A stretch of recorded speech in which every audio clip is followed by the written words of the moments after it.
안녕하세요. 저는 30대 중반에 이혼하게 된 이혼녀예요. 혹시 여러분들은 더럽다라는 단어의 기준이 어디쯤 되나요? 저는 그게 사람마다 다 다르다고 생각해요. 솔직히 더럽다 안 더럽다는 것으로 나눌 수 있는 부분은 아니고 부부라면 같이 살면서 맞춰갈 수 있는 부분이라 생각하거든요. 그런데 보통의 부부들이라면 그걸 맞춰갈 수 있는데 혹시라도 한 사람이 결벽증에 준하는 위생관념을 가지고 있다면 솔직히 나머지 한 사람은 엄청 힘들 수밖에 없다고 생각해요. 저희 부부도 그런 부부 중에 한 사람이었어요. 남편은 결혼 전부터 무척 깔끔했어요. 저는 평범했죠. 아침은 머리 감고 저녁엔 샤워하죠. 화장실 다녀오면 손 씻고 식사하기 전 요리 전에 손 씻고 빨래는 속옷과 수건은 각각 따로 빨고 타올은 고온 스팀으로 빨래해요. 집 청소는 일주일에 3번, 화장실 청소는 일주일에 2번. 요리할 때는 일회용 장갑 끼고 설거지 해가며 하고 보통 이 정도라고 생각해요. 맞벌이를 하는 부부의 아내라면 이 정도면 충분하지 않을까 싶어요. 아니라면 그건 제가 다른 사람들보다 덜 깨끗한 건지도 모르죠. 그런데 남편은 과도하게 깔끔하게 굴었어요. 돌바닥에 앉는 것도 더러워서 안 되고 노점에서 파는 음식도 더러워서 먹으면 안 된다고 하죠. 연애 때는 크게 신경 쓰지 않았어요. 남편을 만날 때만 신경 쓰면 되는 일이었으니까요. 그래서 결혼하자고 했을 때도 그 정도로만 생각을 하고 좋다고 결혼했어요. 이제는 인정해요. 제가 경솔했다는 걸요. 저와 남편은 20대 후반에 결혼을 했어요. 당시에 저는 평범한 직장 생활이 저와 맞지 않다는 걸 깨닫고 작은 카페를 운영하고 있었어요. 남편은 영업직으로 거래처 직원과 함께 들른 곳이 저의 카페여서 그 인연으로 사랑을 시작하게 되었죠. 한 번, 2번, 그렇게 몇 번 남편이 들르다 보니 저도 그렇고 서로에게 관심을 가지게 된 거죠. 만난 지 몇 개월 만에 저희는 서로의 가치관이 잘 맞는다고 생각했고 결혼을 생각하게 될 정도가 됐죠. 남편도 저도 그다지 다른 부분에서는 문제될 일들이 없다고 단정지어 생각했던 건지도 몰라요. 그런데 결혼하고 나서야 알게 된 거죠. 남편의 깔끔이 생각보다 더 심각하다는 걸요. 남편만큼은 아니지만 시모도 깔끔함의 수준이 남다르더라고요. 결혼 초기에는 그런 시댁의 가풍과 남편의 생각을 존중해서 열심히 맞춰주려고 노력했어요. 그렇게 잘 맞춰가고 있다고 생각하고 있었는데 그게 아니었다는 걸 알게 된 사건이 발생했어요. 결혼한 지 3년쯤 됐을 때요.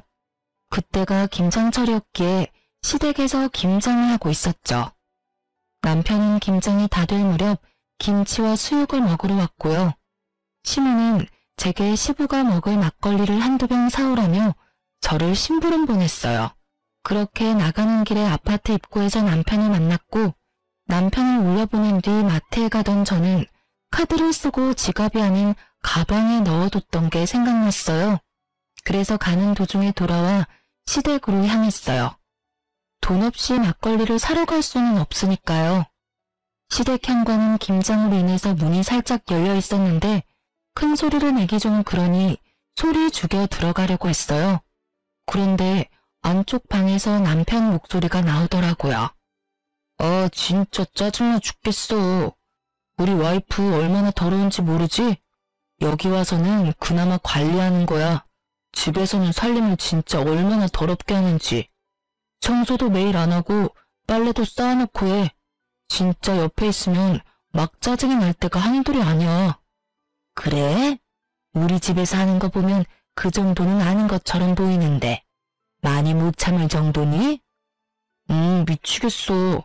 살림살이 만지기도 싫고 집에서는 밥도 먹기 싫을 정도야.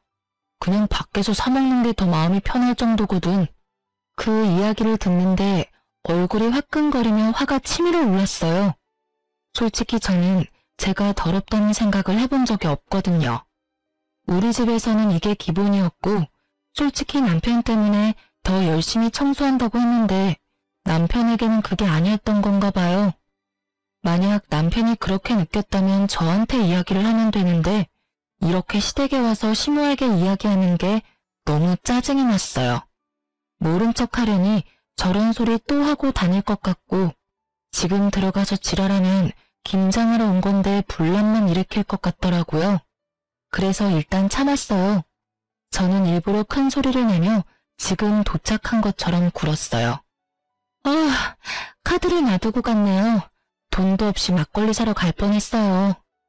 그러면서 들어가 카드만 들고 나와서는 밖으로 가는 길 내내 남편을 어떻게 조질까 그 생각만 했어요. 솔직히 제가 잘못을 했다면 모르겠는데 이 부분은 잘못하고 말고의 상황이 아니잖아요. 서로의 기준이 다른 것뿐인데 제가 다른 사람에게 더러운 사람이 됐다는 게 참을 수 없을 만큼 수치스럽고 짜증났거든요. 게다가 제가 더럽다면 본인이 알아서 청소하고 빨래하고 요리하면 되잖아요. 그런데 자긴 손가락 하나 까딱하지도 않았으면서 왜 뒤에서 지적질만 하는 말이죠. 그게 더 열받는 거예요. 그날 저녁 집에 돌아가서 제가 남편에게 말했어요. 당신이 어머님한테 나 더럽다고 한 이야기 들었어. 솔직히 나는 내가 더럽다기보다 자기가 너무 깔끔한 것 같거든? 그러니까 방 따로 나눠 쓰자. 그리고 이제 앞으로 각자 알아서 살림해. 그래야 당신 눈에 거슬리지 않을 거 아니야. 당신은 당신 방만 신경 쓰고 나는 내 방만 신경 쓰고. 그럼 됐지? 남편이 당황한 표정으로 저를 보며 변명하더라고요. 그 말 들었어? 아니, 나는 그런 의도로 이야기한 건 아니고 조금 거슬린다는 생각으로 한 이야기인데. 그러니까 당신이 3년 동안 얼마나 힘들었을지 내가 잘 알겠어. 그러니까 따로 하자고. 그래야 당신 마음에 들고 나도 덜 피곤한 거 아냐. 저의 강경한 말에 남편은 어쩔 수 없이 고개를 끄덕였어요. 그럴 수밖에 없죠. 저는 한 점도 물러설 생각이 없었거든요. 이번에 이 상황을 풀지 못하면 앞으로도 계속 그런 불평불만을 듣고 살아야 할 테니까요. 그리고 손 하나 움직이지 않는 남편에게 제가 얼마나 힘들게 살림을 하고 있는지도 보여줄 생각이었죠. 그날부터 저는 모든 걸 혼자 했어요. 요리, 빨래, 청소 전부 제 것만 했어요. 절대로 남편 몫은 따로 하지 않았죠. 그렇게 일주일 정도 지나니 남편이 말하더라고요. 설마 방만 따로 쓰는 게 아니고 살림도 따로 해야 하는 거야? 당연하지. 솔직히 내가 여태까지 생각이 짧았어. 당신이 그렇게 생각한다고 한마디만 나한테 해줬어도 내가 미리 이렇게 살림을 나눴을 건데. 아, 그 음식 먹지 마. 내가 한 거야. 더러워서 어차피 먹지도 못할 거 뭐하러 억지로 먹으려고 해? 그러지 말고 사서 먹거나 밖에서 먹고 와. 시간 되면 당신이 만들어 먹던지. 저는 최대한 담담하게 이야기했어요. 이야기하면서도 화가 났지만 참았죠. 화를 내면 아무것도 바뀌지 않을 거라고 생각했거든요. 제 말에 남편은 잠시 음식을 바라보더니 지갑을 챙겨 밖으로 나가더군요. 그렇게 저와 남편의 각자 생활이 시작됐어요. 그러다 남편이 못 참겠는지 2주 정도 지나니 저한테 말하더군요.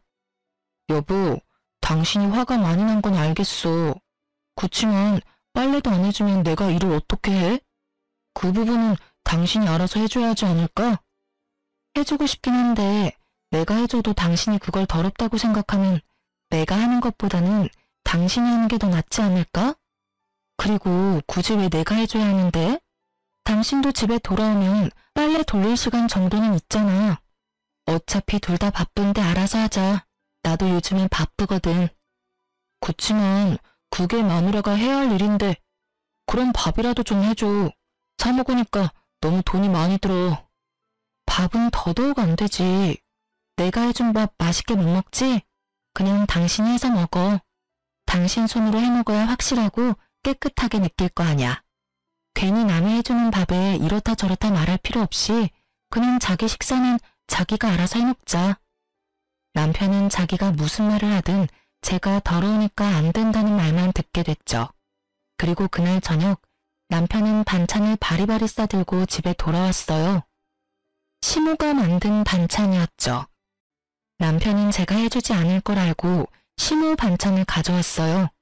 식사만이라도 제대로 하고 싶었나 보더라고요. 그렇게 한 달쯤 지났을까요? 솔직히 제가 점점 그 상황이 더 편해지고 있을 무렵에 결국은 터질 게 터져버렸어요. 심호에게 전화가 왔거든요. 네, 어머님. 무슨 일로 전화하셨어요? 너, 네 남편 밥은 좀 해주면 안 되겠니? 어떻게 애가 매번 우리 집에 와서 반찬을 얻어가? 걔 반찬 신경 쓰는 것도 하루 이틀 일도 아니고. 어머님, 죄송한데 남편이 제가 살림을 더럽게 한다고 저번에 어머님께 말씀드렸잖아요. 그 뒤로 아무래도 제가 잘못하고 있는 것 같아서 살림을 따로 살고 있어요. 저야 밥 해주고 싶지만 상대방이 더럽다는데 어떻게 계속해주겠어요? 그것도 못할 짓이죠. 제가 그 말을 꺼낼 줄 몰랐던 심호가 살짝 당황하더라고요. 그 말을 들었니? 아니, 걔가 그런 의도로 한 이야기는 아닐 거야. 그리고 너도 우리 집에서는 얼마나 깔끔하게 잘하는데 걔가 워낙 별나서 그러니까 네가 이해하고 넘어가. 그래도 싫다는 거 계속할 수는 없잖아요.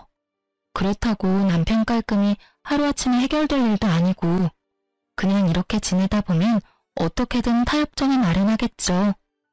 제가 원하는 대답을 내놓지 않자 심호가 남편을 좀 바꿔달라고 하더군요.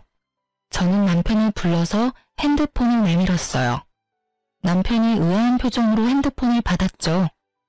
여보세요? 엄마, 무슨 일이에요? 엄마 힘들어서 앞으로 반찬 못 해주니까 너 알아서 식사 해결해라. 밥 얻어먹으려고 우리 집도 오지 말고. 엄마, 안 그러면 나 식비가 너무 많이 나와서 안 돼. 어떻게 당분간 좀 안 될까? 나 아들이잖아. 야, 그냥 주는 대로 받아먹어. 까다로운 너 하나 맞춰주려고 이 늙은 엄마가 고생해야겠니? 결국 심호는 참지 못하고 남편을 혼냈죠. 저는 너무도 속이 시원했지만 아무런 표정 짓지 않았어요. 전화를 마친 남편 표정이 무척 짜증이 나 있더군요. 저는 모른 채 있어요. 어머님이 뭐라 하셔? 여보, 내가 미안해. 앞으로 절대로 그런 말 안 할 테니까 식사만이라도 같이 하게 해줄 수 있을까? 나 진짜 이번 달 적자야. 이제야 나한테 미안하다는 생각이 들어? 아무리 깔끔해지려고 해도 시간 없으니까 안 되지? 내가 여태껏 얼마나 애썼는지 이제야 감이 와? 솔직히 카페 하면서 당신 결벽증에 맞추려고 정말 열심히 노력했거든? 근데 당신 그 말 한마디에 내가 한 모든 것들이 아무것도 아닌 일이 됐었거든. 자기 몸 하나 깨끗하게 유지하는 것도 혼자 못하는데 그걸 나한테 다 떠넘기고 나한테 더럽네 만회하는 건 잘못됐다고 생각하고 있지? 그래, 미안하다고 했잖아. 솔직히 이렇게 시간이 없을 줄은 몰랐어.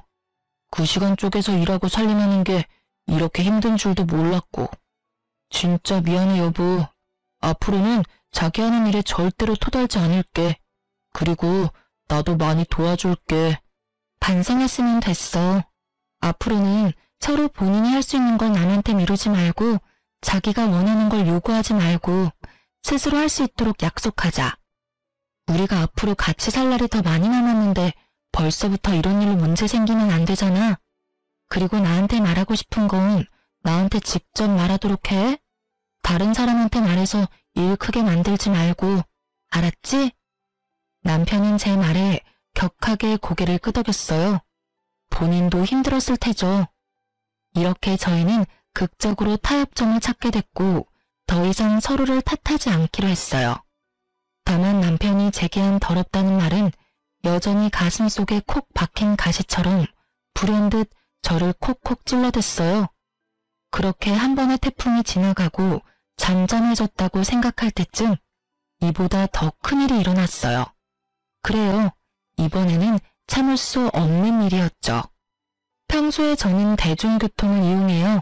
어린 시절에 교통사고를 당한 적이 있어서 차를 사용하는 게 영 꺼림칙한데 그날은 피치 못할 사정으로 차를 써야 해서 남편 차를 잠깐 빌렸거든요.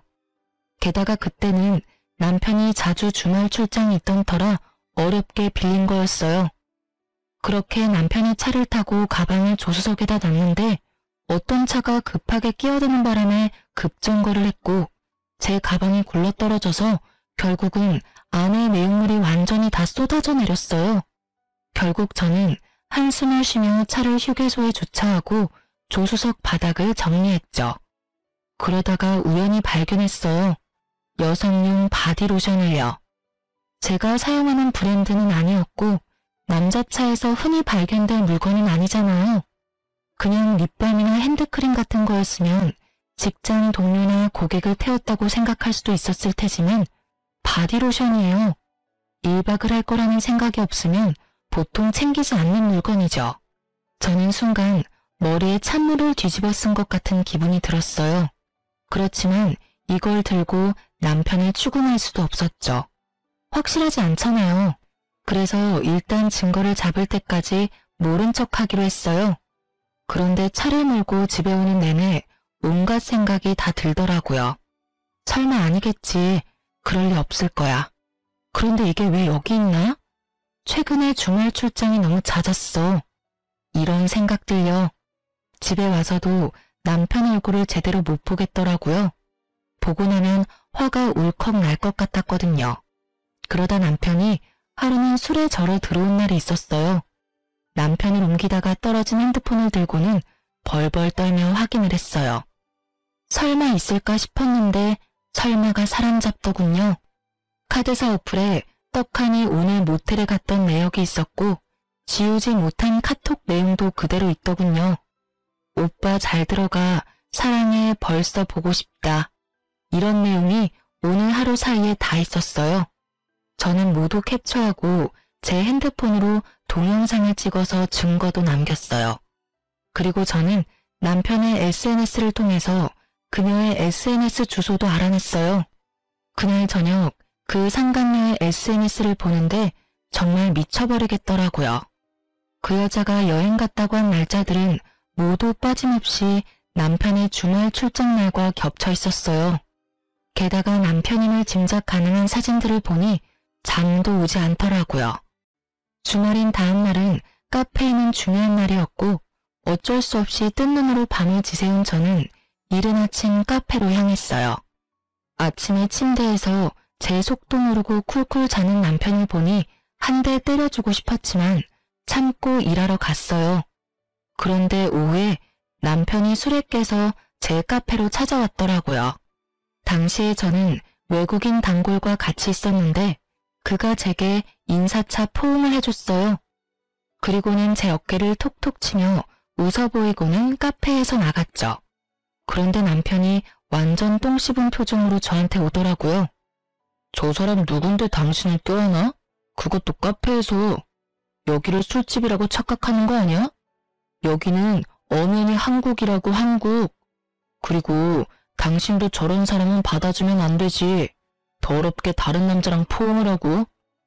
또다시 등장한 단어, 더럽게. 그 말에 참다 꾹꾹 눌러놓은 화가 터져버리고 말았죠. 더러워?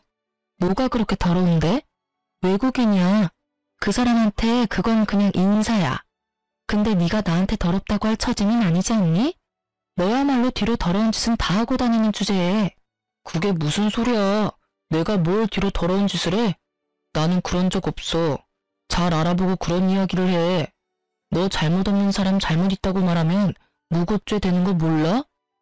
죄가 없어야 무고죄지. 죄가 있으면 무고죄가 아니지 않을까? 내가 모를 줄 알았어? 너 차 안에 여자 바디로션 떨어져 있더라? 툭 튀어나온 바디로션 이야기에 남편의 눈동자가 갈 곳을 잃었어요. 제게 어떤 말을 할까 싶었는데 첫 마디는 발뺌이었습니다. 직장 동료가 흘리고 간 건지 고객이 떨어뜨리고 간 건지 나도 몰라. 그런 거 가지고 지레짐작하는 거면 주말마다 출장 가는 거, 그 여자 만나러 가는 거 모를 줄 알았어? 다 알아. 예쁘장하게 생겼더라. 웨이브진 긴 갈색 머리에 손톱은 어찌나 돈을 처발랐는지 아주 휘황찬란하던데? SNS에 명품 자랑하는 사진으로 도배한 여자 말이야. 내 말이 틀려? 그래, 나 여자 만나고 다녀. 근데 그렇다고 당신이 나한테 큰 소리 칠 이유는 없지. 당신이야말로 이런 식으로 카페 하면서 여러 사람 만나고 아까도 외국인이랑 끌어안지 않았어? 솔직하게 말해서 그런 것도 다 바람 피우는 거랑 다를 게 없거든? 네가 술집 여자도 아니고 커피나 팔면 되지 왜 포옹을 해? 그냥 손님이기 이전에 단골이고 친구야.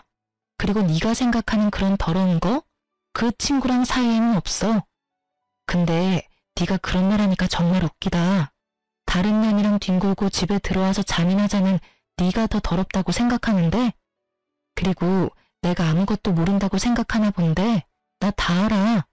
저번에 당신 술 취해서 들어왔을 때 핸드폰 화면에 떡하니 떠있더라. 그 여자랑 주고받은 카톡 내용. 술에 떡이 돼서 지우는 건 잊어버렸니? 너 지금 나더러 더럽다고 했어? 네가 나한테 그런 말 할 자격 있냐고.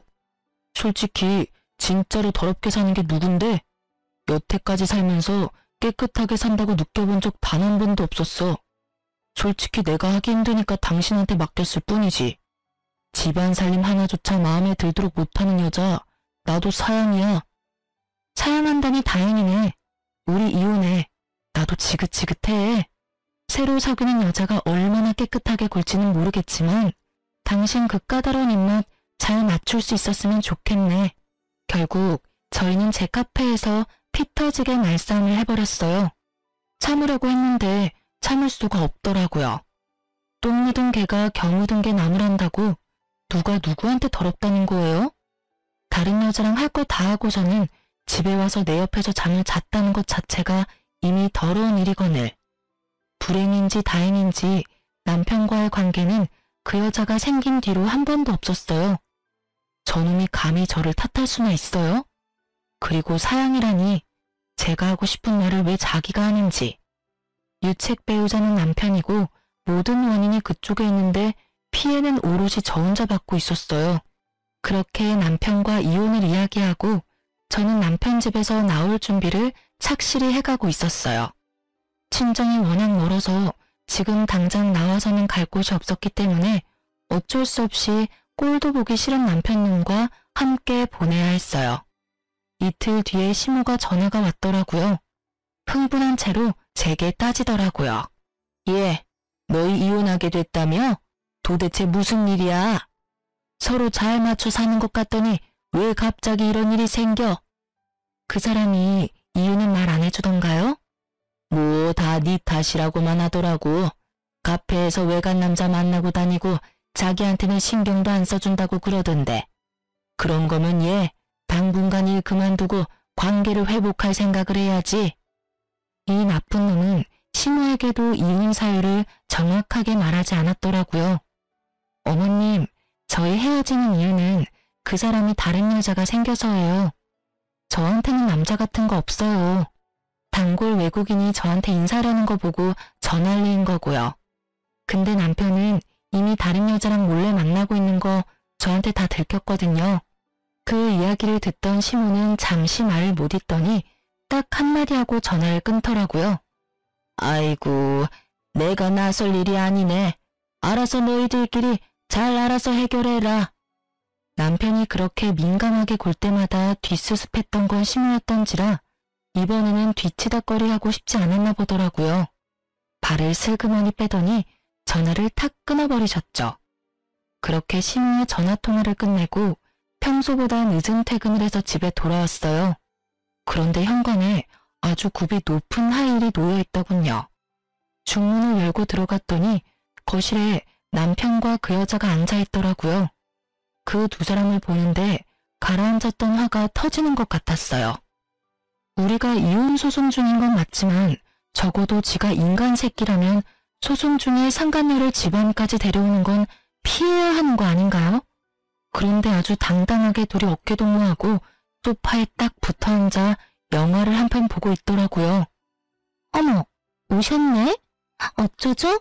오늘은 저도 여기서 놀다 갈 건데. 어차피 이 집 우리 그이 집인데 당신이 좀 나가주면 안 될까요? 어차피 불청객이잖아요. 이혼도 곧 할 마당에. 안방마님 역할에 심취해서는 저한테 비꼬는 말을 하는 상간녀를 보고 있자니 제 안에 잠자고 있던 투쟁 본능이 깨어나는 걸 느낄 수 있었어요. 아직 이혼은 소송 중에 있고 법적으로 아직은 부부예요. 서로 신뢰나 애정이 깨졌다고는 해도 법적 부부 사이니 한 집에 살아야 하죠. 그리고 그 어디에도 소송 중에 상간녀를 집에 데려올 수 있다는 법 같은 건 없어요. 그이 집? 재산 분할이 되기 전까지는 여기는 제 집이기도 해요. 객이면 객답게 찌그러져 있으세요. 시답지 않게 많이 맹세 그만하시고요. 말씀이 좀 과하시네요. 하긴 남편 빼앗긴 유부녀가 얼마나 히스테릭한지 안 봐도 뻔하죠. 다른 여자한테 남편 뺏긴다는 경험이 그렇게 흔한 경험은 아니잖아요? 저는 잘 모르겠는데요. 마누라 있는 남자 꼬셔서 남의 가정 파탄내는 상간녀가 무슨 생각을 하는지. 제가 당한 일이 그리 흔한 경험은 아닌데 그쪽은 남자 뺏긴 여자 심정을 잘 아는 걸 보니 많이 뺏어보셨나 봐요? 제 버릇게 못 준다고 남의 것 뺏는 여자는 평생 남의 것 뺏고 살잖아요. 이번이 처음이라고 말할 수는 없겠죠. 아니, 이 아줌마가 보자 하니까 처음이고 아니고 당신이 뭔 상관이에요? 그리고 남자 뺏긴 쪽이 나쁜 거지. 그러게 관리를 잘하지 그랬어요? 아무리 남자 뺏긴 게 분해도 그렇지 어떻게 다른 사람한테 그런 모욕적인 말을 할 수 있어요? 남자 뺏겨서 분하다뇨? 앞으로는 깔끔 떠는 척 오만상하더니 뒤로는 와이프 몰래 여자 만나서 할 거 다 하고 다니는 더러운 새끼는 제 쪽에서 사양해요. 둘이 짝짝꿍이 잘 맞는 것 같으니 잘 사세요. 내 눈에 안 띄는 곳에서 상간소송 위자료나 갚으면서요. 결국 저와 말다툼이 끝나지 않자 남편님은 그 상간녀를 데리고 밖으로 나가버리더군요. 남편이 나가고 나서야 꼿꼿하게 서 있던 제 몸은 무너졌어요.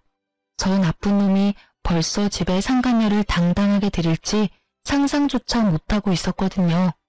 그 뻔뻔함과 똥배짱에 저는 여러모로 타격이 컸어요. 그래서 그날 저녁 부랴부랴 짐부터 챙겼어요. 그러고는 제 카페로 갔어요. 카페에는 다행히 휴식을 취할 수 있는 작은 쪽방이 있었거든요. 그곳에서 잠을 자며 저는 상간녀의 SNS를 살폈어요. 그런데 몇 장의 사진에서 이상한 걸 발견했어요. 그 여자는 주로 남자랑 같이 있는 사진을 꼭 얼굴만 보이지 않게 찍어서 올리거든요. 몇 장의 사진에 찍힌 남자가 제 남편이 아닌 것 같더라고요. 그래서 의아하게 생각하고 있었죠. 특히 한 장은 너무 이상했어요. 식사 자리였는데 해산물이 가득한 식탁이었거든요. 그런데 남편은 해산물, 즉 갑각류 알레르기가 있었거든요. 절대 먹지 않을 음식을 앞에 두고 사진을 찍었다니 이상한 일이잖아요. 그래서 저는 남편이 아닌 것 같은 사진을 캡처해서 남편에게 슬쩍 보냈어요. 그러고는 언제부터 갑각류를 먹게 됐냐, 여태까지 나 속인 거냐 하고 문자를 보냈죠. 그랬는데 답이 없더라고요. 그리고 며칠이 지났을까 소송 중 남편 쪽에서는 난리가 난 모양이더라고요. 시모가 연락이 왔어요. 예, 내가 이런 말할 자격은 없지만 너희 이혼 다시 한번 생각해보지 않겠니? 갑자기 그게 무슨 소리세요? 저희 이미 이혼하기로 이미 다 합의됐어요.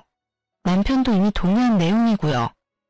상간녀랑 집에 같이 들어와 있던 바람에 저는 집에서도 쫓겨난 상황이에요. 네가 화가 얼마나 많이 났는지는 나도 이해해.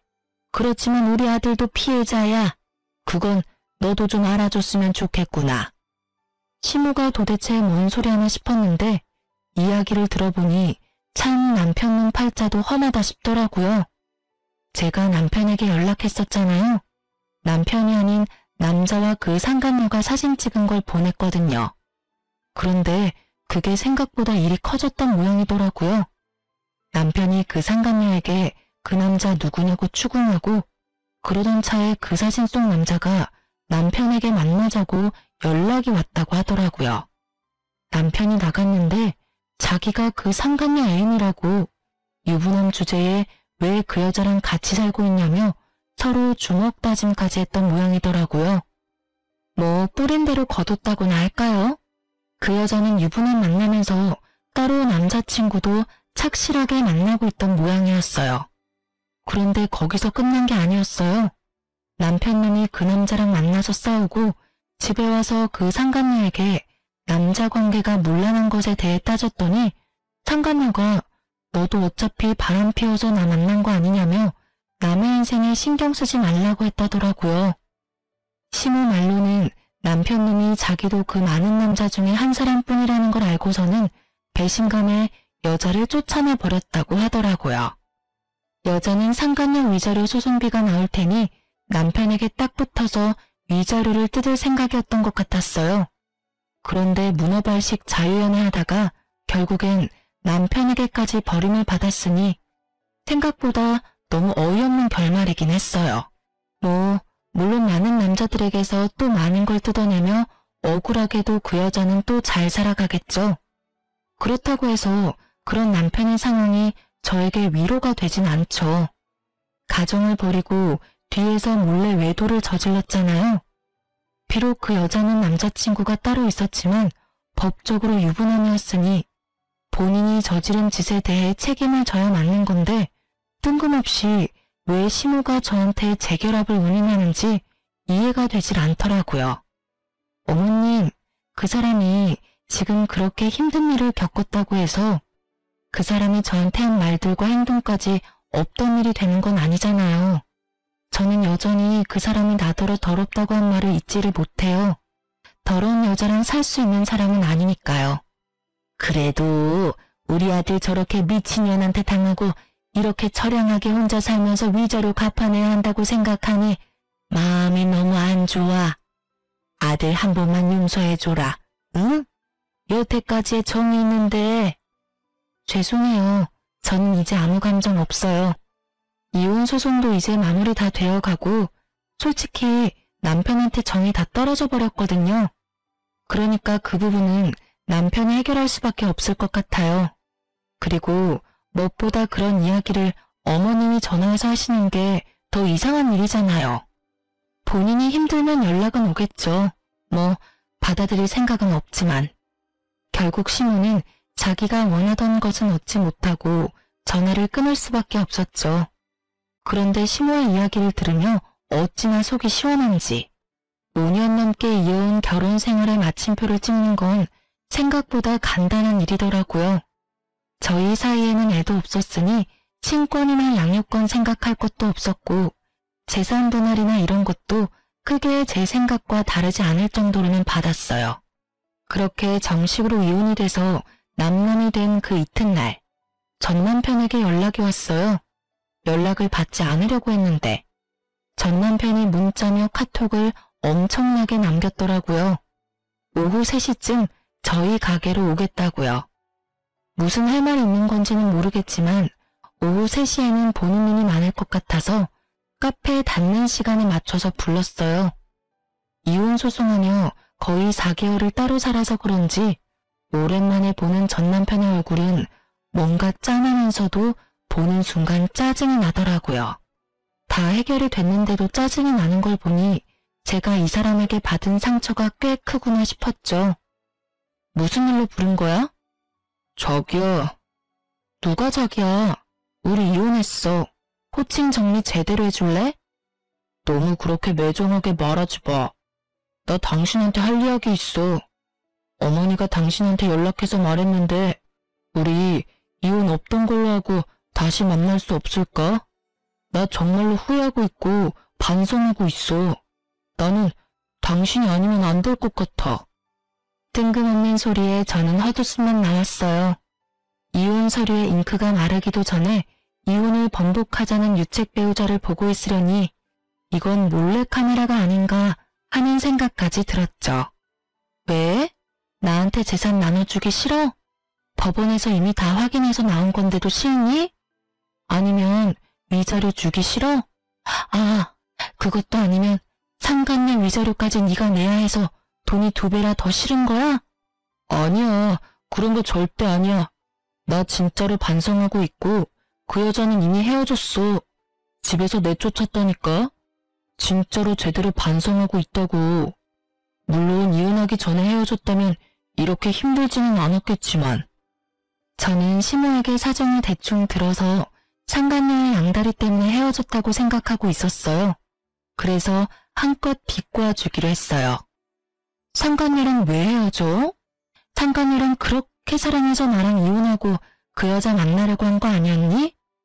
그때 바람 피운 거 알았을 때 당신 나한테 미안하다 한마디도 안 했어.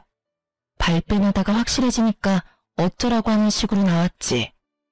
나랑 헤어지고 그 여자랑 만나면 된다는 식으로 말이야. 근데 애지중지하던 여자를 왜 내쫓아? 그냥 살아. 이제 눈치 볼 일도 없잖아. 나도 몰랐지. 그 여자가 그런 여자인지. 같이 살았던 몇 주간 정말 지옥같이 보냈어.